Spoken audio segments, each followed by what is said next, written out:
Olá, você, meu amigo, minha amiga, meu irmão, minha irmã, você que tem acompanhado os nossos estudos das congregações presbiterianas, Boas Novas e Aliança. Nós temos tido aí, pela graça de Deus, a oportunidade de aprender mais sobre um dos símbolos de fé da nossa igreja, uma das marcas da doutrina da nossa igreja, que é o breve catecismo.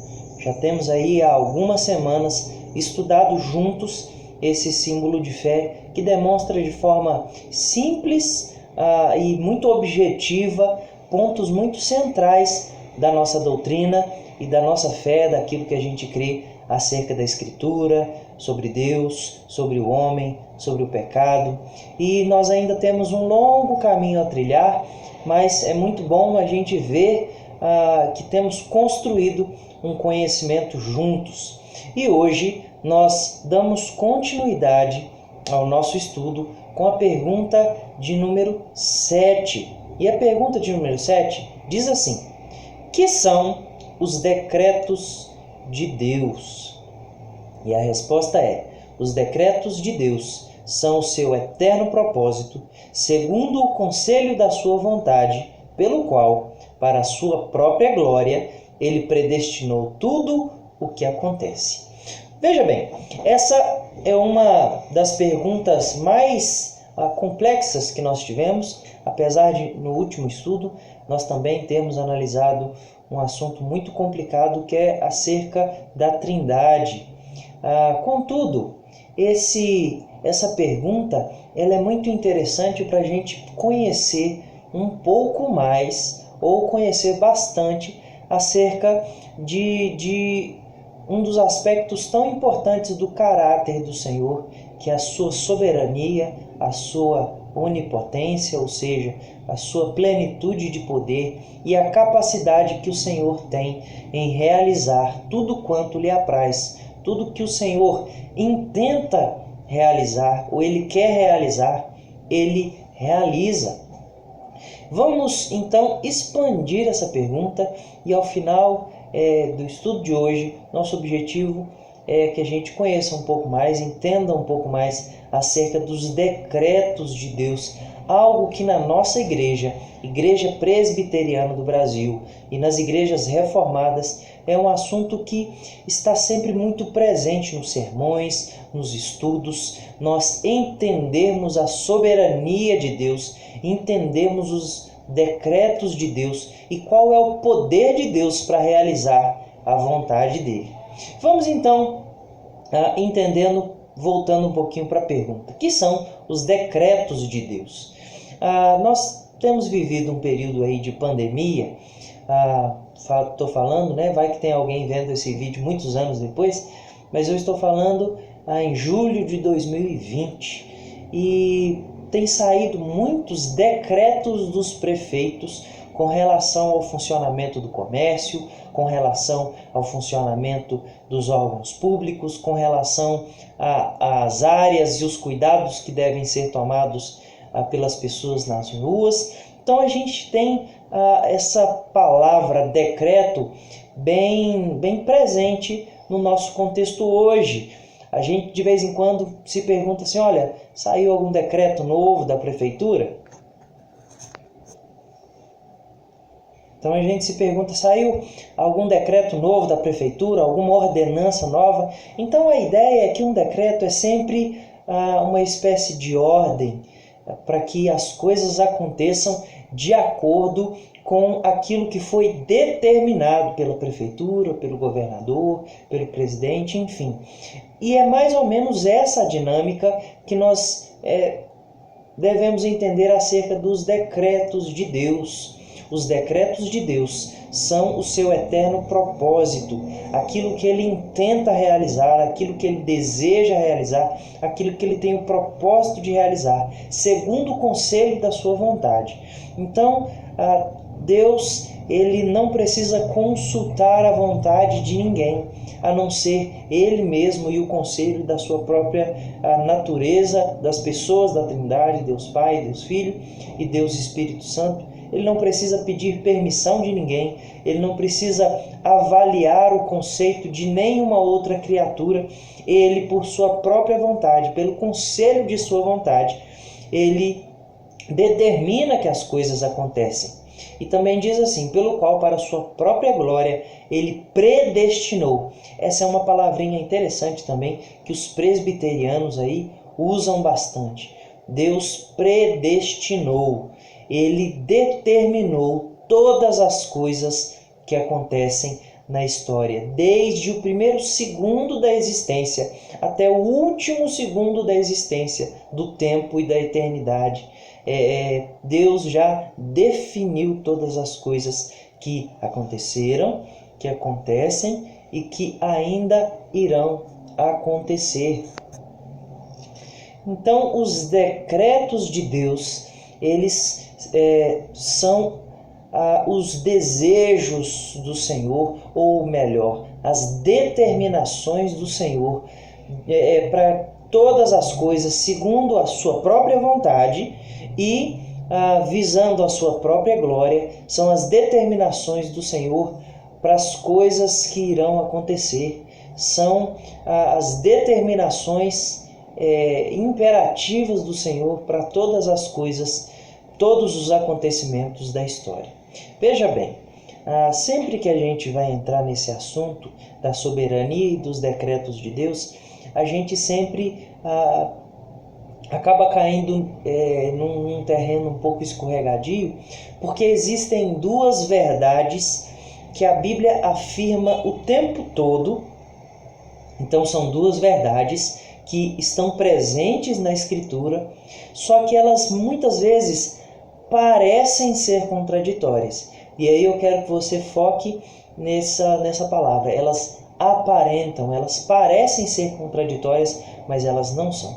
Que duas verdades são essas? A primeira delas tem a ver com a pergunta de hoje, que é a soberania de Deus. É a capacidade de Deus fazer tudo que Ele quer. Ele não precisa esperar acontecimentos, Ele não precisa consultar outras pessoas, Ele tem poder para realizar tudo quanto lhe apraz. Tudo que o Senhor quer fazer, Ele faz. E todas as coisas acontecem de acordo com essa vontade. Se o Senhor quer que uma coisa aconteça, ela vai acontecer no dia, na hora, no tempo e no modo que o Senhor quer. Essa é uma verdade das Escrituras e é a verdade que nós focaremos, que a gente vai frisar nessa pergunta, nesse estudo de hoje, a soberania de Deus, porque os decretos de Deus têm a ver com a sua soberania. Ora, se Ele decreta, determina que uma coisa acontece e Ele é soberano e essa coisa vai acontecer, então nós estamos focando no aspecto da soberania divina. A segunda verdade, igualmente bíblica, e que por vezes aparenta ser contraditória a essa primeira, é a que os homens são responsáveis por suas atitudes. E sobre isso nós trataremos mais a fundo nas perguntas que vão seguir. Existem perguntas que vão tratar desse assunto de forma mais próxima. Só que são essas duas verdades, soberania de Deus e responsabilidade dos homens. A Bíblia apresenta essas duas verdades, que Deus é soberano, mas que os homens são responsáveis por suas atitudes. Elas não são excludentes, apesar de por vezes parecerem assim. Nós não podemos frisar exageradamente uma e esquecer da outra, pensando assim, já que Deus determinou todas as coisas, e depois eu quero falar disso na aplicação, mas nós não podemos pensar, já que Deus determinou todas as coisas, então a gente não precisa fazer nada. Não, você está frisando apenas uma verdade, a da soberania de Deus, e você está esquecendo da segunda verdade, que é a responsabilidade dos homens. Em contrapartida, se nós frisarmos demais a responsabilidade dos homens, a gente pode pensar assim, olha, Deus não tem nada a ver, eu tenho que me virar. E os dois extremos são ruins.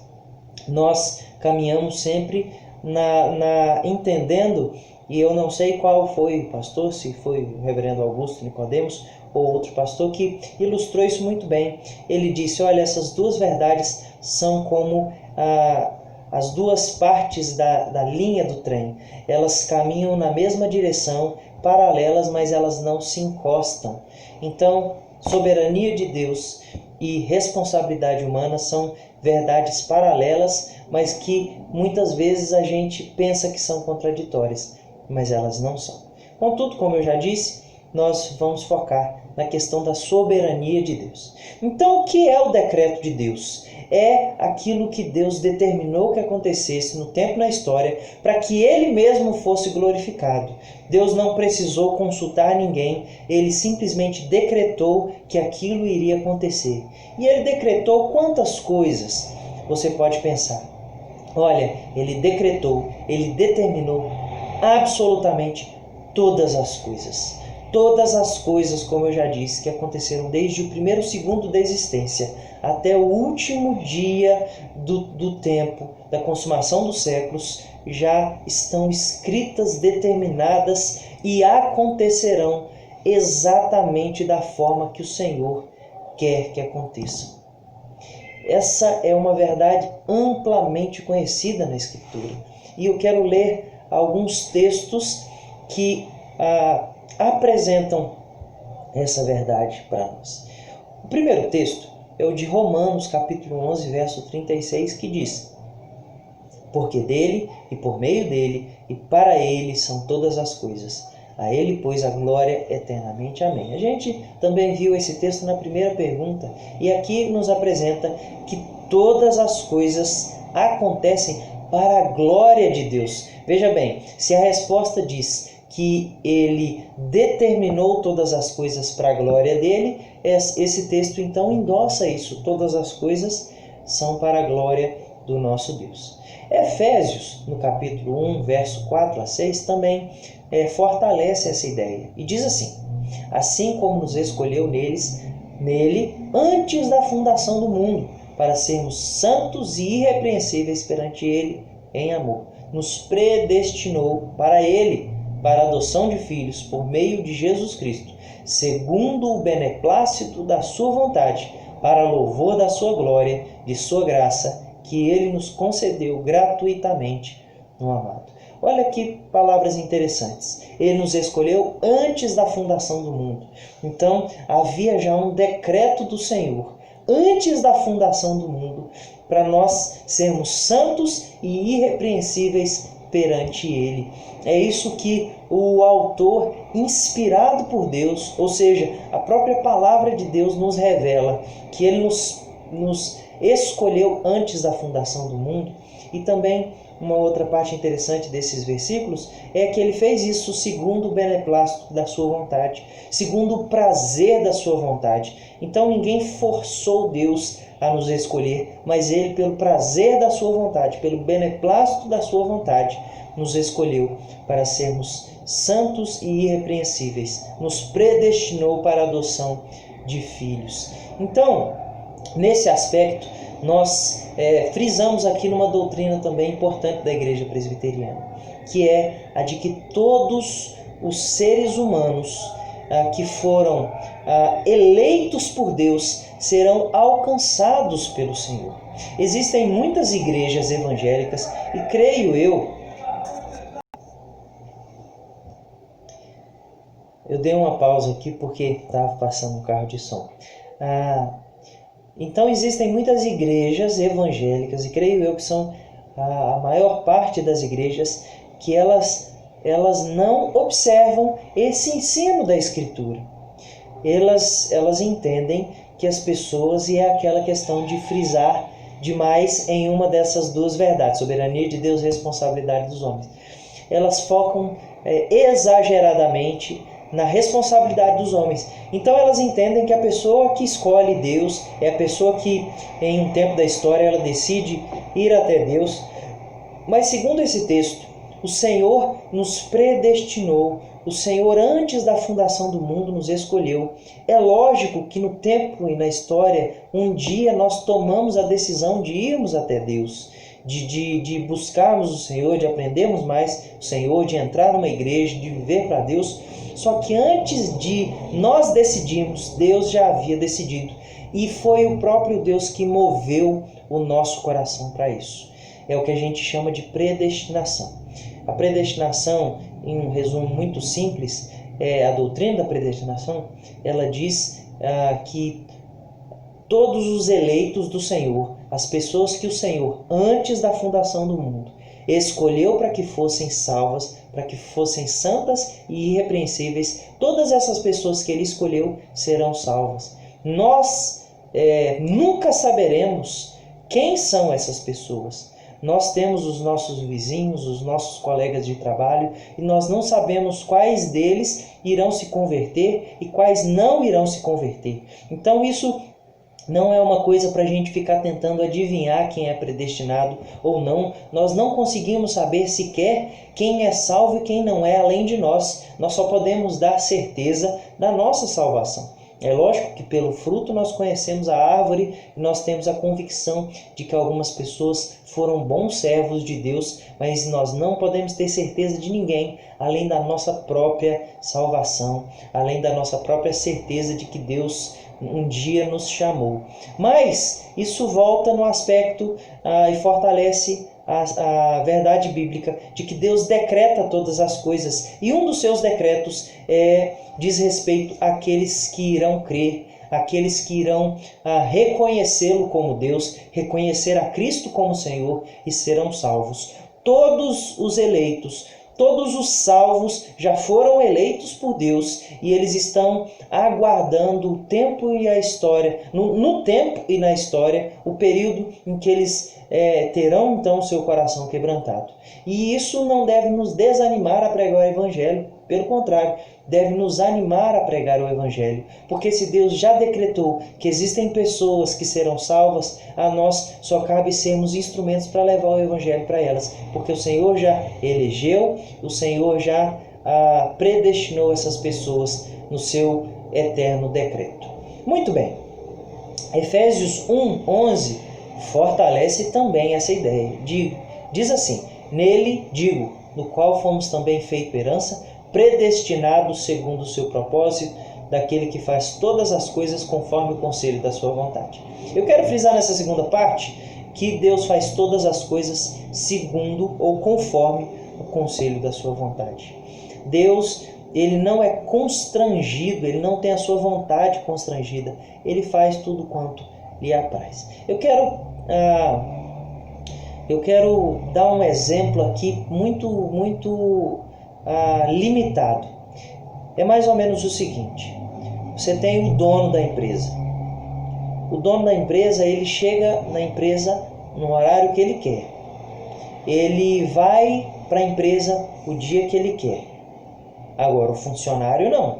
O funcionário tem o horário estabelecido, tem o dia estabelecido. Então é mais ou menos essa a dinâmica. É lógico que ainda o dono da empresa, ele tem os seus compromissos, ele é constrangido de vez em quando a estar presente na empresa por causa de uma reunião importante, enfim. Mas a dinâmica é mais ou menos essa. Deus, sendo todo-poderoso, ele decide tudo de acordo com a sua própria vontade, de acordo com o seu próprio desejo, que é sempre bom.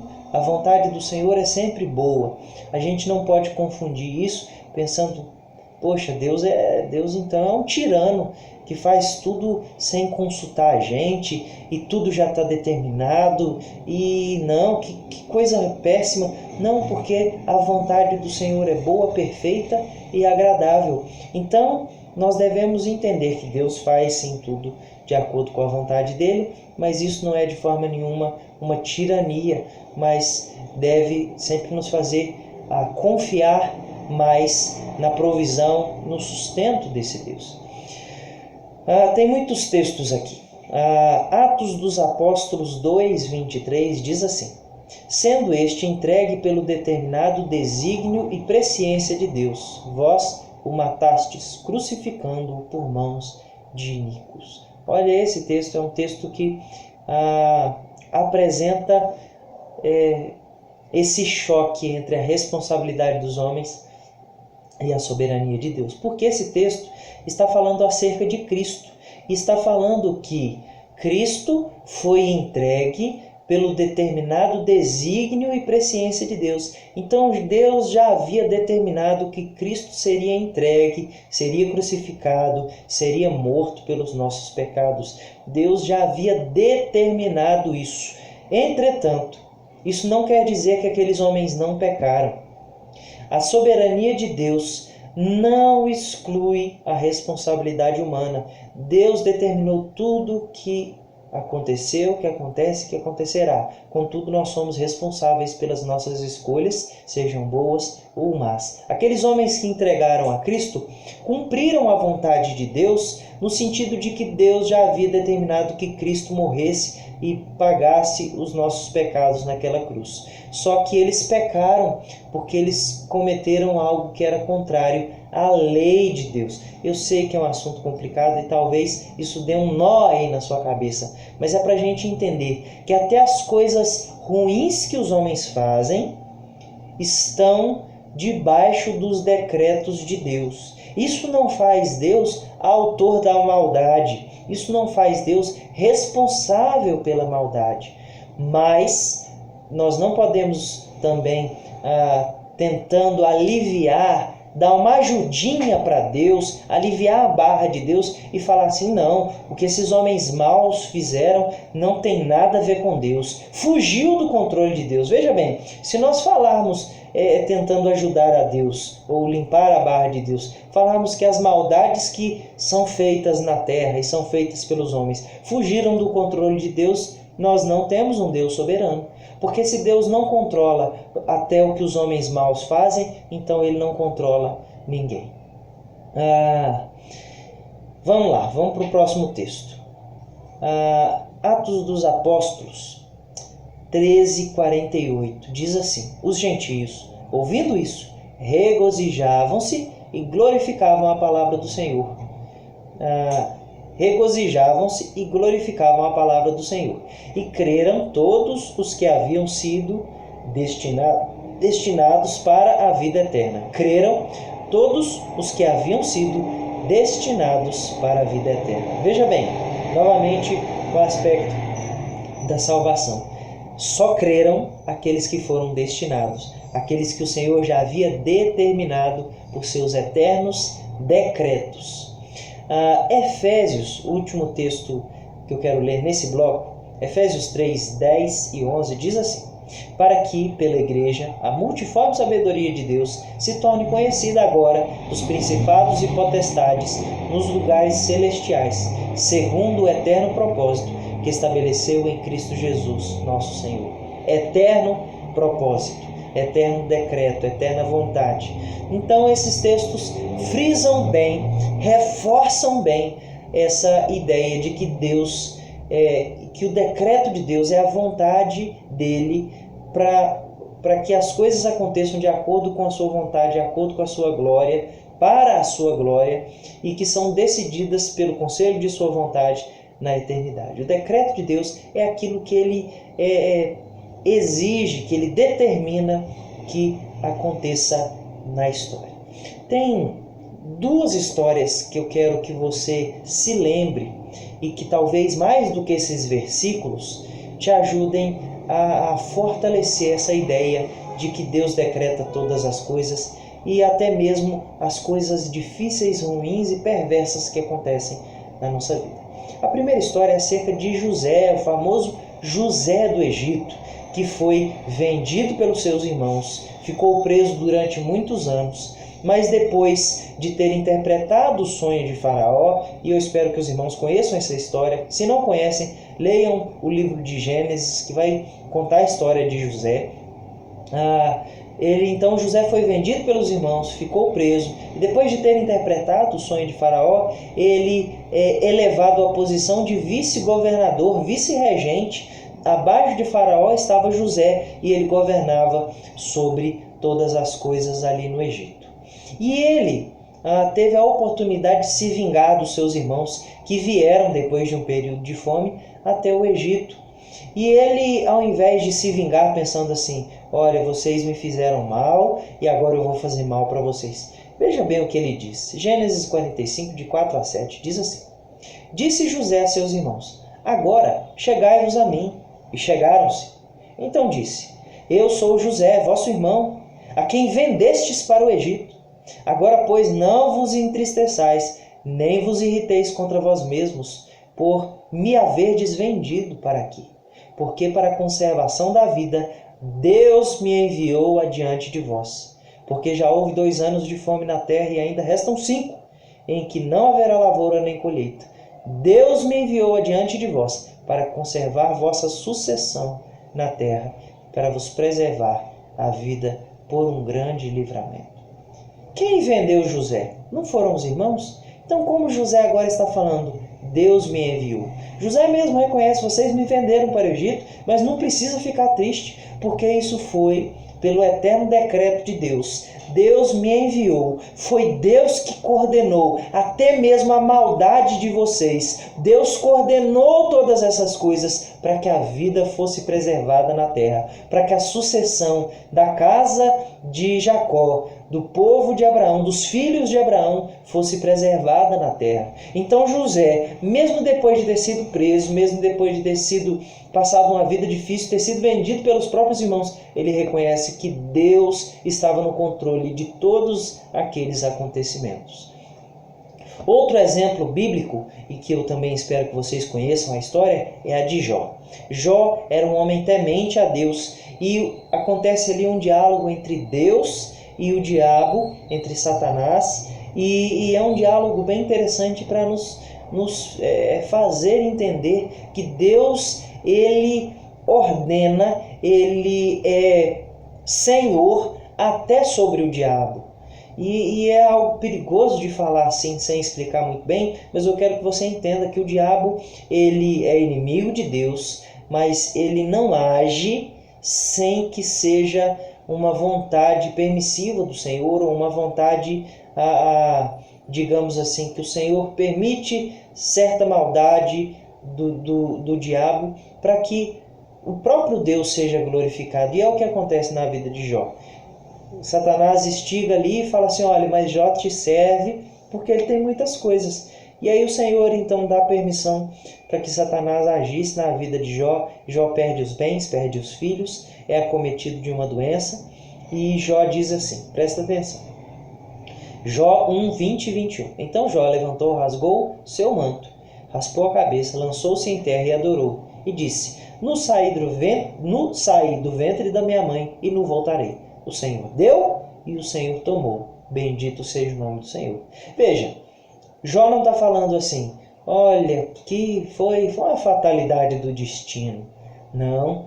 Jó também não fala: foi o diabo que me tomou. Não.